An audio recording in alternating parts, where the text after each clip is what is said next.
सत्र 2025-26 mid term exam से पहले दिल्ली शिक्षा विभाग ने सैंपल पेपर जारी कर दिए हैं ताकि आप एग्ज़ाम की अच्छी तैयारी कर सकें। आपको क्वेश्चन पेपर का पैटर्न पता चल जाएगा, किस टाइप के क्वेश्चंस आ रहे हैं, कैसे आपको इसे सॉल्व करना है।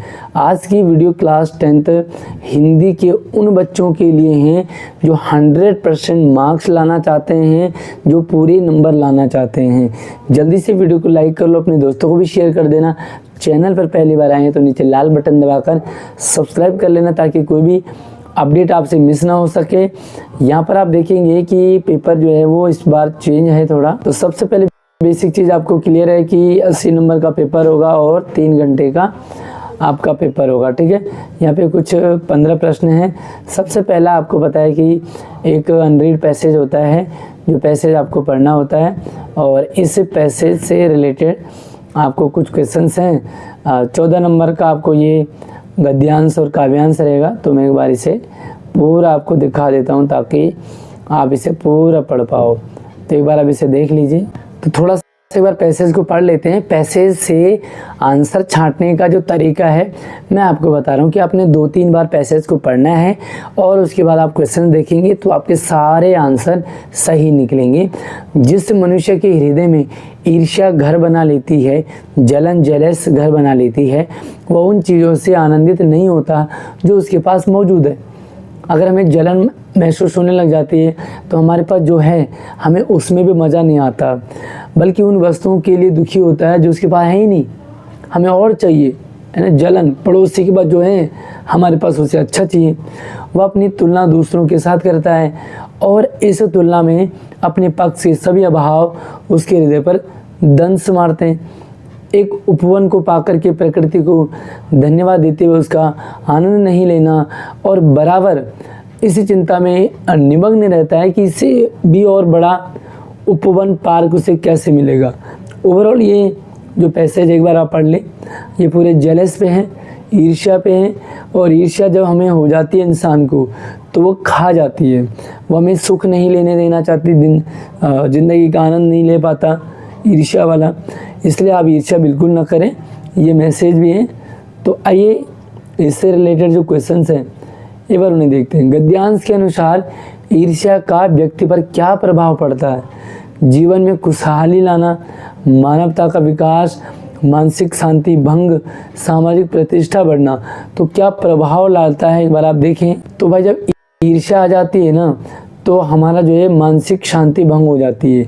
हमारे पास जो है उसमें भी हमें आनंद नहीं आता, चाहे हमारे पास कितना ही ज़्यादा क्यों ना हो, हमें और चाहिए होता।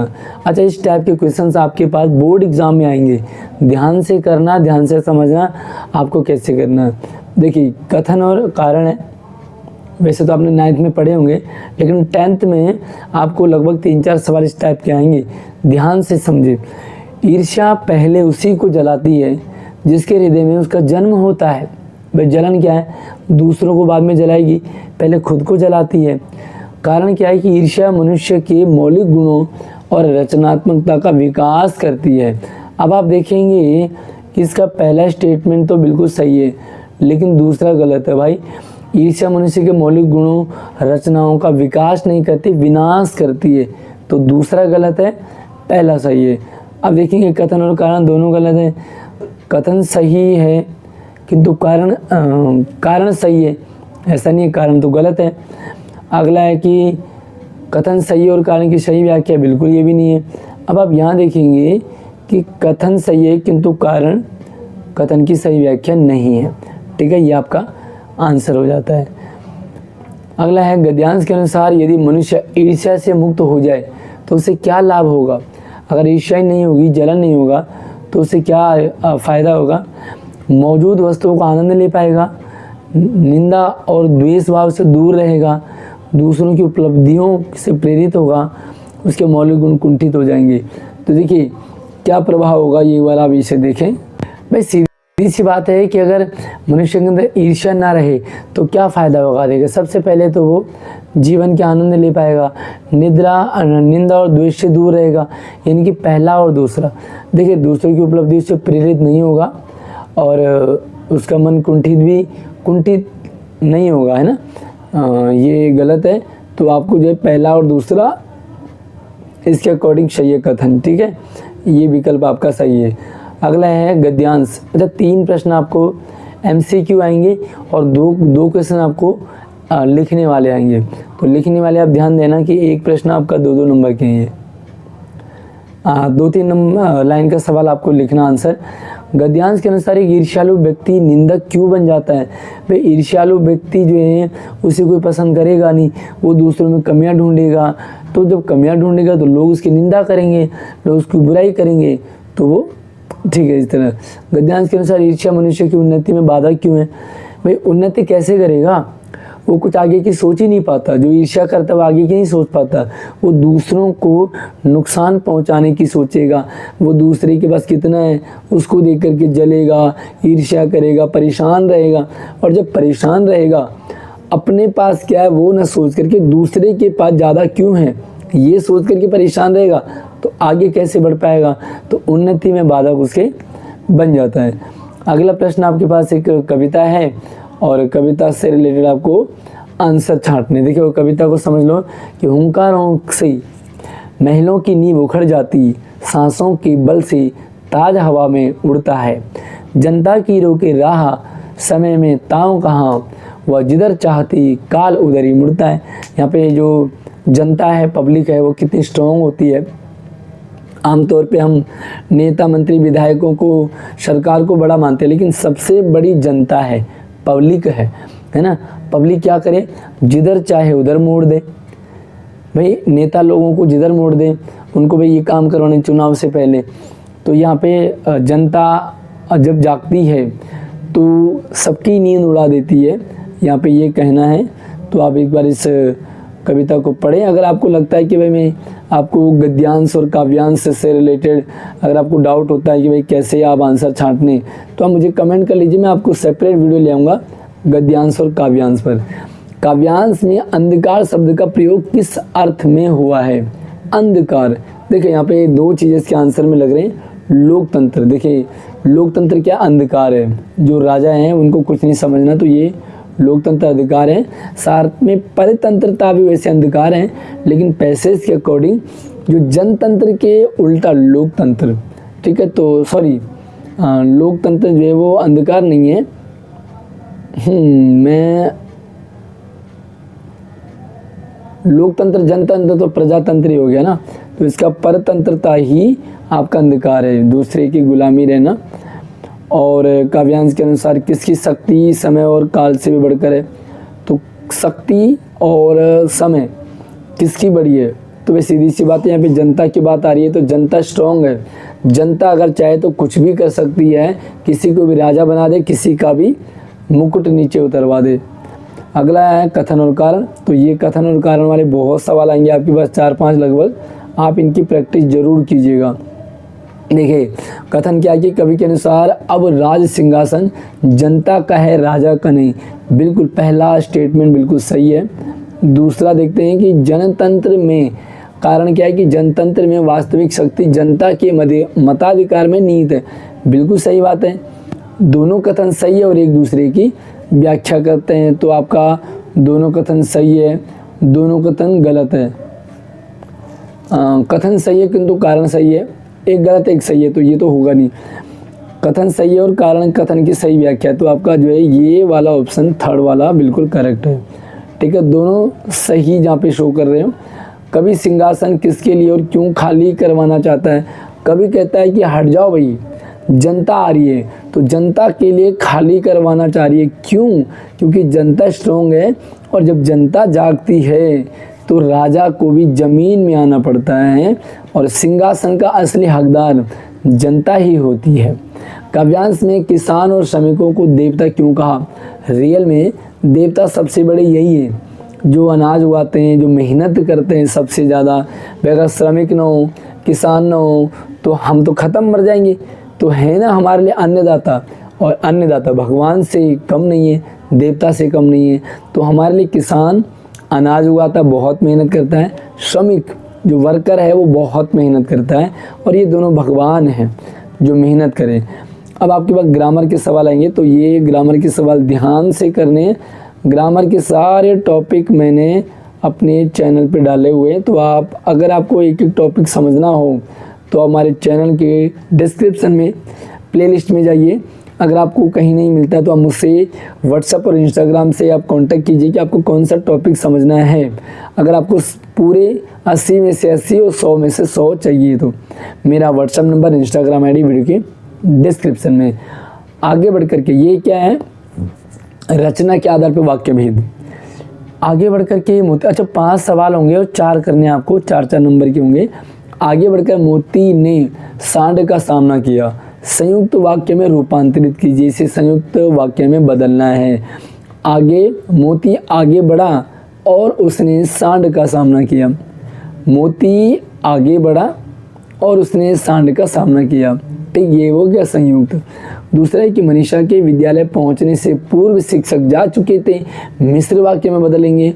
तो जैसे ही मनीषा विद्यालय पहुंची उससे पहले ही शिक्षक जा चुके थे, तो ये आपका मिश्र वाक्य है। जैसे मनीषा विद्यालय पहुंची वैसे शिक्षक जा चुके थे, ठीक है, तो ये आपका मिश्र वाक्य में। राम वृक्ष बेनीपुरी 10वीं तक की शिक्षा प्राप्त करने के बाद स्वाधीनता आंदोलन से जुड़ गए। रचना की दृष्टि से वाक्य विहित कौन सा है? तो ये बिल्कुल सिंपल है भाई, लंबा चौड़ा सेंटेंस से आप परेशान ना हो, सरल वाक्य है। चोर ने देखा कि उसके बचाव का कोई उपाय नहीं, आश्रित उपवाक्य छांटने, तो आपको आश्रित उपवाक्य कौन सा है? चोर ने देखा कि उसके बचाव का, तो ये आपका जो है आश्रित उपवाक्य हो गया। जब विपत्ति आए तब धैर्य रखना, सरल वाक्य में रूपांतरित कीजिए। विपत्ति आने पर धैर्य रखना, विपत्ति आने पर धैर्य रखना, ठीक है, ये आपका सरल वाक्य हो गया। अब आपके पास आ जाते वाच्य। तो वाच्य भी भाई 5 सवाल होंगे, 4 आपको करने। महिमा से सोया नहीं जाता, वाच्य भेद का नाम बताओ। तो ये आपका है भाववाच्य, महिमा से सोया नहीं जाता भाववाच्य है। हालदार साहब द्वारा पान खाया गया, इसको कर्तृवाच्य में बदलें, तो द्वारा हटा दो, हालदार साहब ने पान खाया, ठीक है। अगर आपको वाच्य समझने हो, पूरे मार्क्स चाहिए हो, तो हमारे चैनल पे वीडियो डालिए, जाकर के ज़रूर देखें, समझे, आपको काफ़ी हेल्प मिलेगी। वीडियो को लाइक करने में कंजूसी ना करें। संदीप पतंग उड़ाता है, वाच्य भेद का नाम बताइए। सीधी सी बात है, सिंपल सी बात है, ये है आपका कर्तृवाच्य, कोई कंजक्शन, कोई दिक्कत वाली बात नहीं है, कर्तृवाच्य। अगला है कि कर्मचारी कल फाइल भेजेगा, कर्मवाच्य में बदलेंगे, तो द्वारा से जोड़ना है, कर्मचारी द्वारा कल फाइल भेजा जाएगा, ठीक। जिस वाक्य में क्रिया का केंद्र बिंदु भाव हो उसमें कौन सा वाच्य होगा? तो एक केंद्र बिंदु अगर भाव है तो भाववाच्य होगा। सीधा सा सवाल, सीधा सा आंसर, ठीक है। अगला है आपके पास पद परिचय के 4 सवाल हैं 5 में से। अब पद परिचय के आमतौर पे बच्चे सवाल छोड़ देते हैं, लेकिन हमारे चैनल पे बढ़िया समझाई हुई वीडियो हैं, आप जाकर के ज़रूर देखें।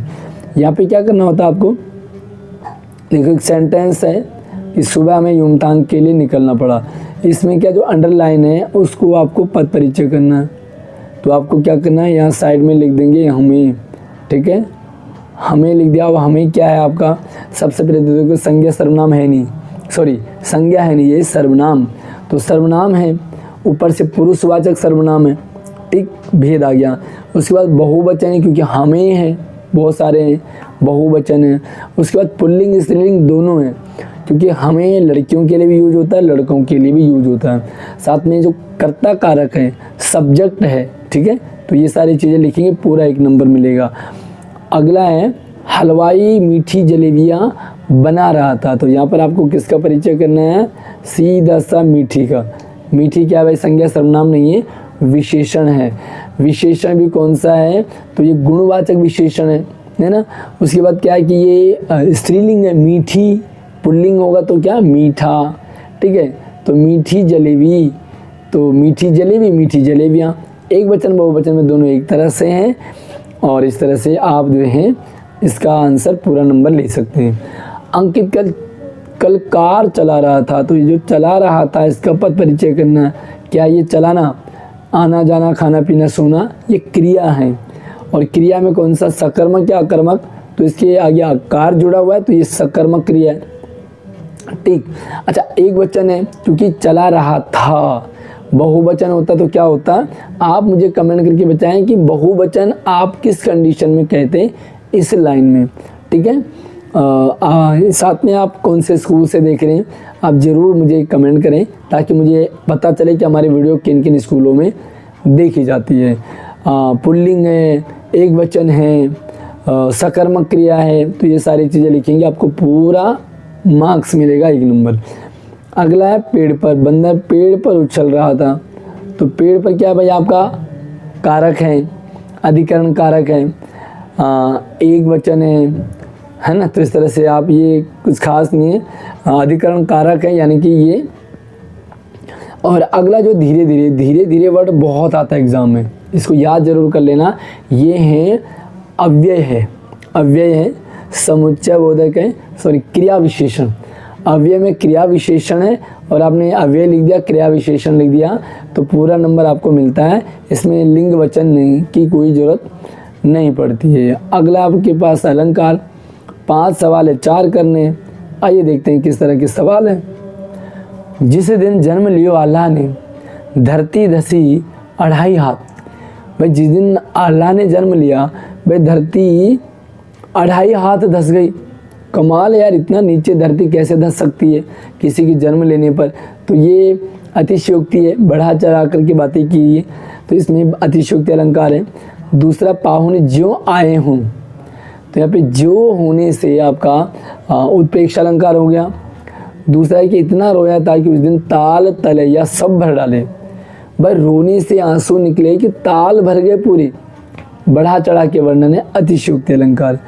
उर विहंग सा उड़ रहा, सा सी से समसमान, फूलों सा चेहरा तेरा, कलियू सी मुस्कान है। तो सा सी से समसमान जहाँ पे आए वहाँ पर उपमा अलंकार होता है। ठीक। अगला देखेंगे कौन सा है भाई, सागर के ऊपर नाच नाच लहरें करती मधुर गान।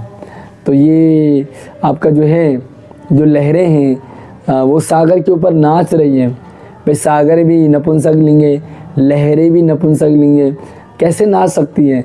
तो निर्जीव का सजीव की तरह वर्णन मानवीकरण अलंकार कहलाता है। अगला आपके पास पाठ्य पुस्तक है जो आपकी क्षितिज से है और बाल गोविंद भगत पाठ से लिया गया है। बाल गोविंद भगत की मौत उन्हीं के अनुरूप हुई। वह हर वर्ष गंगा स्नान करने जाते, तो ओवरऑल आप इसे पढ़ लें। वैसे भी आपने इसे किताब में पढ़ा होगा आपके सिलेबस में, तो आपको ये समझ आ जाएगा। आइए देखते हैं क्वेश्चन किस तरह से। बाल गोविंद भगत का प्रत्येक वर्ष गंगा स्नान के लिए जाने का मुख्य कारण क्या था? मन और शरीर को निर्मल करने की इच्छा, मेले ठेले में फसल बेचकर पैसे कमाना, मेले ठेले में संतों की संगति और लोगों को देखने की लालसा, या कबीरपंथी मठ के दर्शन करने की।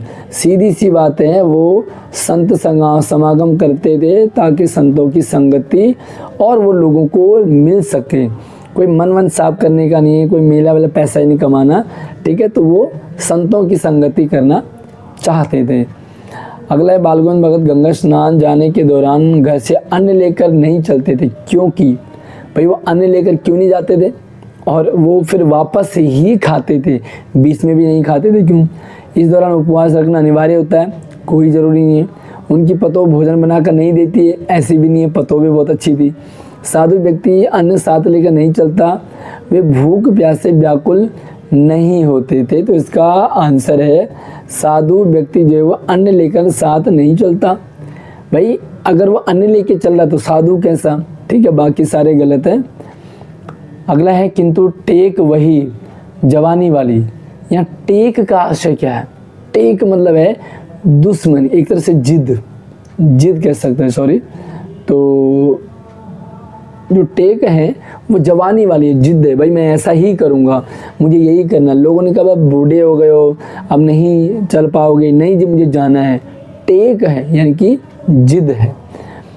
अगला सवाल है, ये कथन कारण वाले आ गए। भाई बाल गोविंद भगत सिद्धांतों और आदर्शों का सख्ती से पालन करते थे, बिल्कुल सही है ये स्टेटमेंट।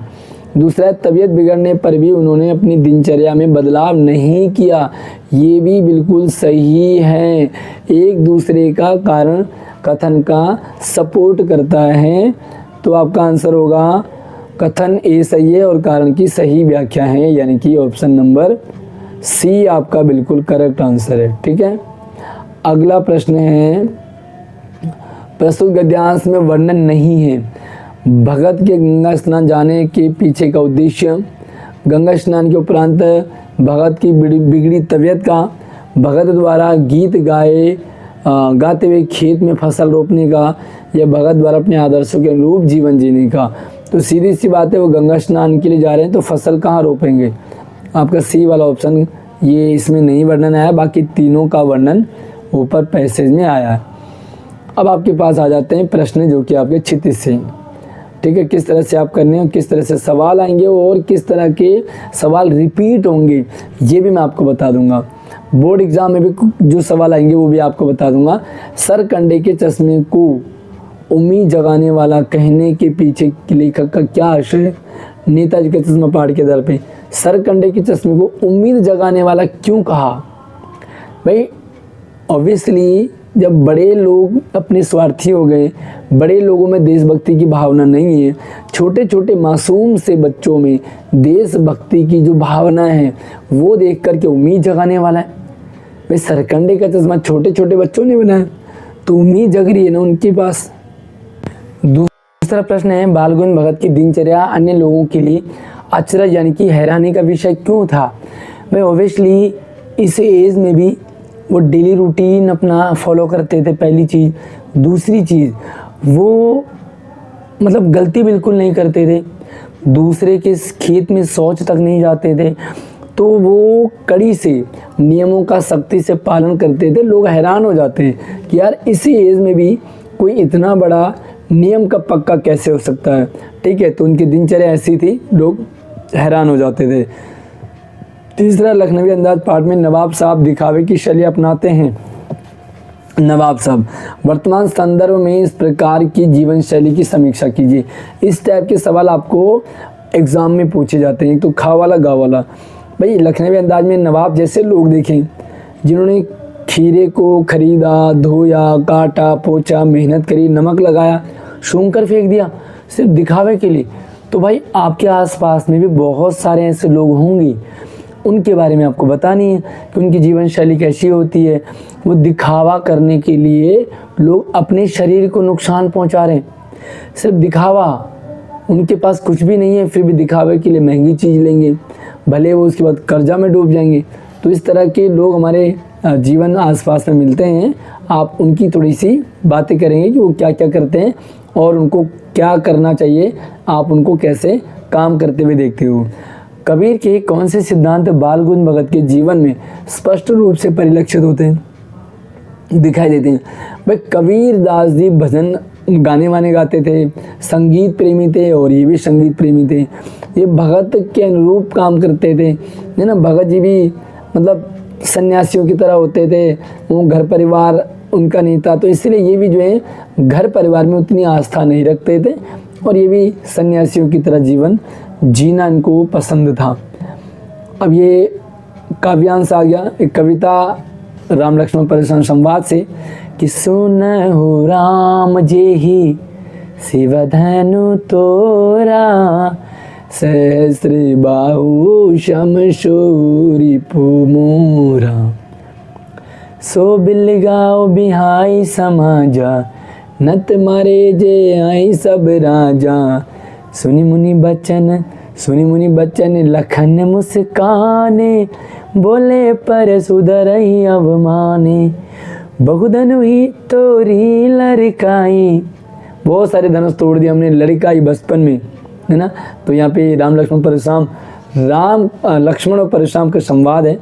वो कह रहे हैं कि हमने बहुत सारे धनुष तोड़ दिए बचपन में, राम का कोई दोस्त नहीं है, राम ने छुआ। सुनो राम जी, परशुराम जी कह रहे हैं कि जिसने भी राम के धनुष, मेरे गुरु के धनुष को तोड़ा है, वो मेरा सहस्त्र बाहु के समान रिपु यानी कि दुश्मन है।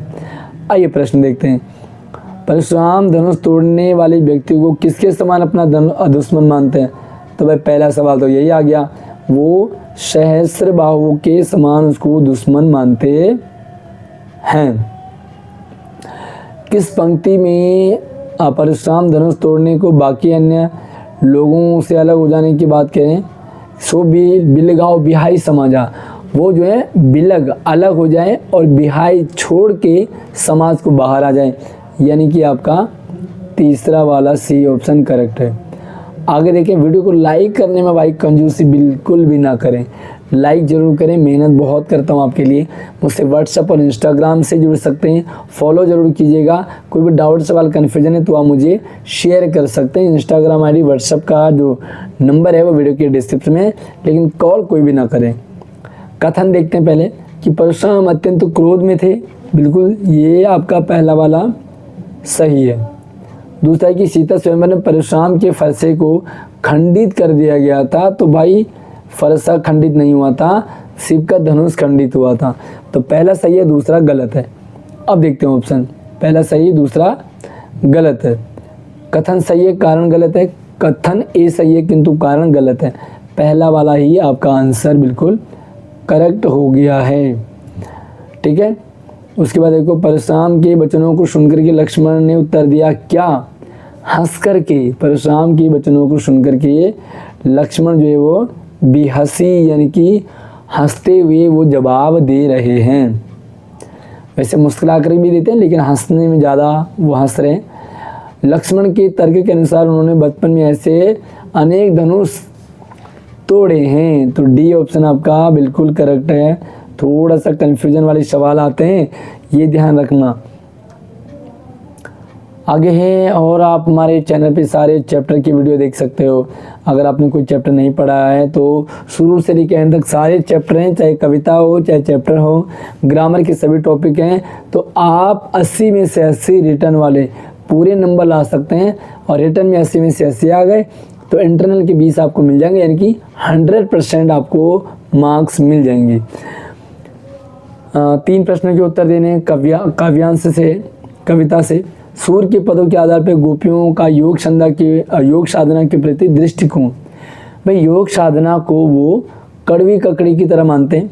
उनका कहना कि योग साधना जो है उनके लिए जिनका मन चक्रीय घूमता रहता है, हमारा मन तो एक कृष्ण पे, मन क्रम वचन से हमने कृष्ण को ही पकड़ा हुआ है, तो हमारे लिए योग का संदेश नहीं, बल्कि ये योग कड़वी ककड़ी की तरह है, और इसे जाकर के ऐसे लोगों को दो जो एक दिन इसको प्यार किया, अगले हफ्ते उसके साथ, अगले हफ्ते उसके साथ, बहुत सारे गर्लफ्रेंड बॉयफ्रेंड के चक्कर में पड़े होते हैं। ये योग का संदेश उन लोगों के लिए। आत्मकथ्य कविता के आधार पर लिखिए कि कवि 3 प्रश्न, अच्छा किन्हीं 3 प्रश्न में 3 ही प्रश्न दे रखे हैं। अच्छा, यहाँ पे 4 प्रश्न आएंगे और 3 प्रश्न आपको करने, यहाँ पे 3 ही प्रश्न है बल्कि 4 आएंगे ना, 4 में से कोई 3 करोगे।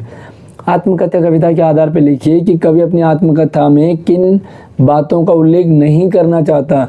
भाई कवि अपनी बातों का उल्लेख नहीं करना चाहता जो उन्होंने पहले अपने समय बिताया अपनी प्रेमिका के साथ, कैसे वो प्रेमिका के साथ मधुर चांदनी रातों में वो मिलते थे, बातें करते थे, उनका जो प्यार है वो किस तरह से आपस में उनका जो रिलेशन था, तो वो नहीं बताना चाहते।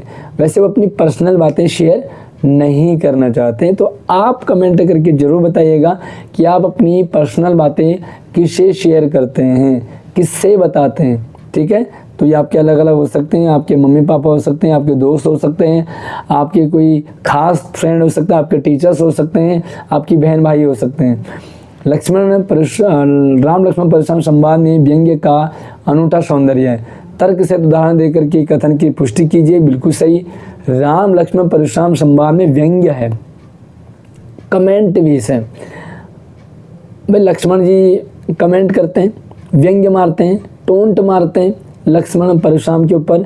तो आप एक आध एग्जाम्पल दे दो कि लक्ष्मण जो है वो हंसते हुए परशुराम जी से कहते हैं कि भाई आप तो ऐसे हो, आप तो वैसे हो, आप तो धनुष आप क्यों कुठार रख रहे हो, आप तो ऐसे ही लोगों को मार दोगे वचन से ही। तो बहुत सारी बातें वो उनको ताने मारते हैं। अब कृतिका के 2 सवाल है, 3 सवाल आएंगे, 3 में से 2 करने हैं।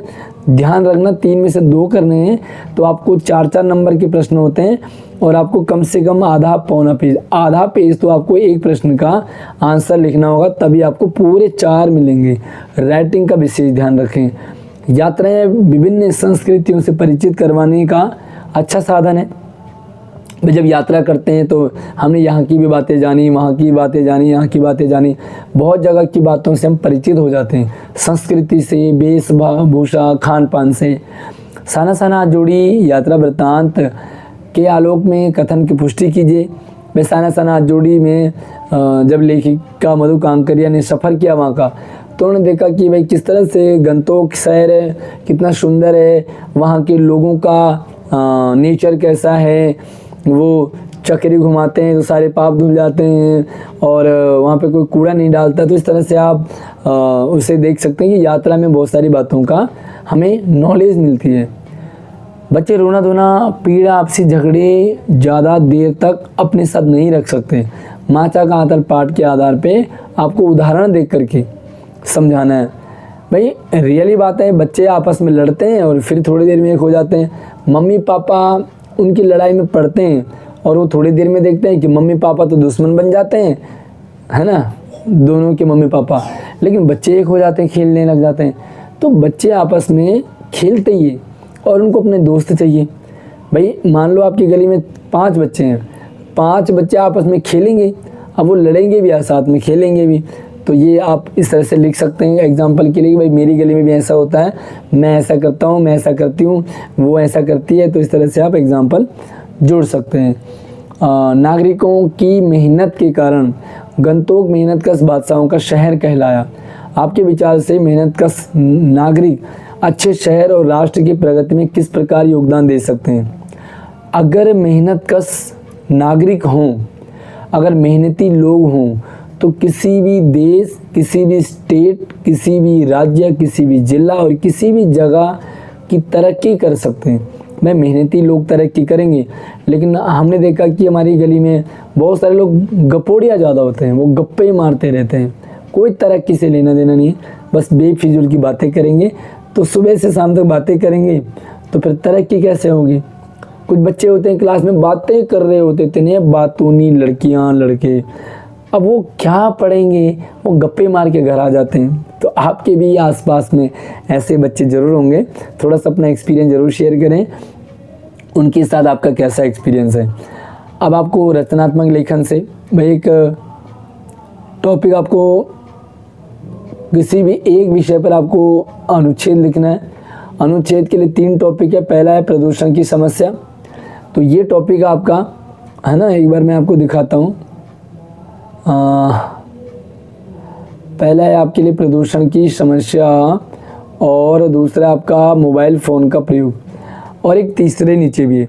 अच्छा, अगर आप प्रदूषण की समस्या पे आप अनुच्छेद लिखेंगे तो आपको इन पॉइंट के ऊपर अपना फोकस करना है, ठीक है। अगर आप मोबाइल फ़ोन का प्रयोग लिख रहे हैं, बच्चे क्या करते हैं, बच्चे बोलते हैं कि सर हमें सारे करने का नहीं भाई, अगर आप मोबाइल फ़ोन का प्रयोग पे लिखेंगे तो आपको इन तीनों पॉइंट को अपने उसमें अनुच्छेद में इंक्लूड करना है। मोबाइल फ़ोन की सुविधा और शिक्षा में उपयोगिता है, मोबाइल फ़ोन के दुष्परिणाम, बहुत सारे नेगेटिव सेंस में भी यूज होता है, मोबाइल का प्रयोग और सावधानियाँ, तो ये सारी चीज़ें आप मोबाइल का प्रयोग में लिखेंगे। अगर आपको लगता है कि बस समाचार पत्रों का महत्व तो मुझे बताना है, तो आप समाचार पत्रों का महत्व बताएंगे और ये तीनों पॉइंट आप उसमें लिखेंगे। फिर आपको इनसे कोई भी लेना देना नहीं है। तो बच्चे क्या करते हैं, ये वाला टॉपिक लिख दिया, इसमें से ये वाला लिख दिया, इसमें से ये वाला लिख दिया, इसमें से ये वाला, जो समझ में आया वो लिख देते हैं। तो आपको ऐसा नहीं करना है, एक ही टॉपिक पे लिखना है। अब आपको एक पत्र लिखना, पत्र का फॉर्मेट आप भाई काफ़ी लंबे टाइम से आप लिखते आ रहे हो, लेकिन मैं थोड़ा सा फॉर्मेट आपको बता देता हूँ। पत्र लिखने का क्या है कि आप नंदन या नंदिनी हैं, आपने अपने आप को जो भी आपका नाम है वो नहीं बताना, आपको बताना है कि मैं नंदन या मैं नंदिनी, ठीक है। अपने क्षेत्र में आवारा जानवरों की समस्या के समाधान के लिए किसी लोकप्रिय समाचार पत्र के संपादक को लगभग 100 शब्दों में पत्र। भाई आपके आसपास में आवारा पशु है, एग्जाम्पल के लिए कुत्ते घूम रहे, बहुत परेशान हो जाते हो, रात नहीं आ पाते हो, रात में बच्चों पे झपट पड़ते हैं, कई बार लोगों को काट वाट दिया। तो इस समस्या को आपने जो लोकप्रिय समाचार पत्र कोई सा भी, नवभारत टाइम्स, पंजाब केसरी हो गया, या हिंदुस्तान टाइम्स, या जो भी है, जागरण है, दैनिक जागरण, किसी में भी आप उससे छपवा दीजिए। अब ये किस तरह से आपको लिखना है, तो आपको मैंने कुछ डेमो रखे हुए हैं चैनल पे, तो जाकर के आप पत्र लेखन का देख सकते हैं। आप आनंद या आनंदा हैं, आपके बड़े भाई मंचीय कवि हैं, उनके मंचीय प्रस्तुति की प्रशंसा समाचार पत्रों में छपी है। भाई आपका भाई है वो कवि है और उनकी जो कविताएं हैं वो छपी है न्यूज़पेपर में। अब आपने देखा कि भाई आपके भाई की, आपकी बहन की, आपके भाई की कविता छपी है, तो आप उसे बधाई देंगे। तो उनको बधाई देते हुए 100 शब्दों में पत्र लिखना है, ठीक है, या तो ऊपर वाला या नीचे वाला। अब आपको क्या करना, स्ववृत्ति लेखन या ईमेल लेखन, तो दोनों में से एक टॉपिक। अब मुझे कमेंट करके आप ज़रूर बताना कि आपको स्ववृत्ति लेखन आसान लगता है या ईमेल लेखन आसान लगता है। देखो ऊपर आप श्रेयांश या श्रेया हैं, आपने पत्रकारिता में स्नातक की उपाधि प्राप्त की है। आपके शहर से प्रकाशित होने वाले दैनिक समाचार पत्र में पत्रकारिता के लिए पद रिक्त है। आपने पत्रकारिता की है, कोर्स किया, और आपके किसी दैनिक समाचार पत्र में न्यूज़ रिपोर्टर पत्रकारिता का पद खाली है, उस पद के लिए आपको आवेदन करना है। आवेदन करना किस तरह से, आपको स्ववृत्ति लेखन तैयार करना है, प्रॉपर बढ़िया आसान तरीके से फॉर्मेट बताया हुआ है, जा कर के देखें।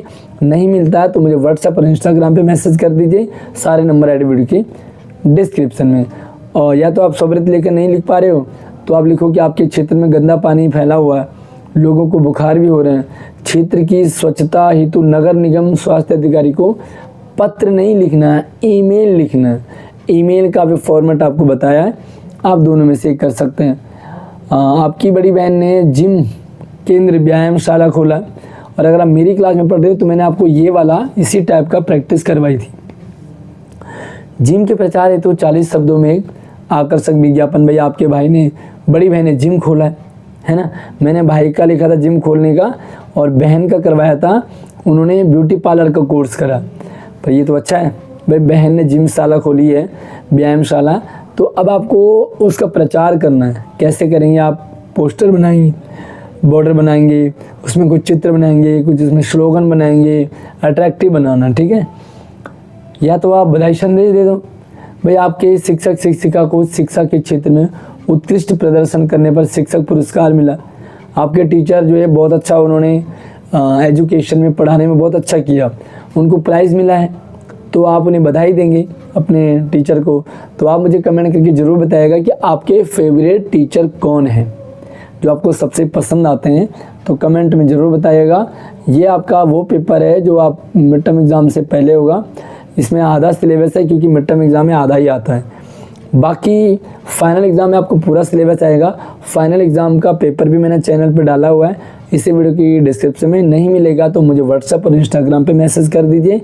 अगली वीडियो में नई टॉपिक के साथ मिलते हैं, तब तक आप अपना ख्याल रखिए। जय हिंद।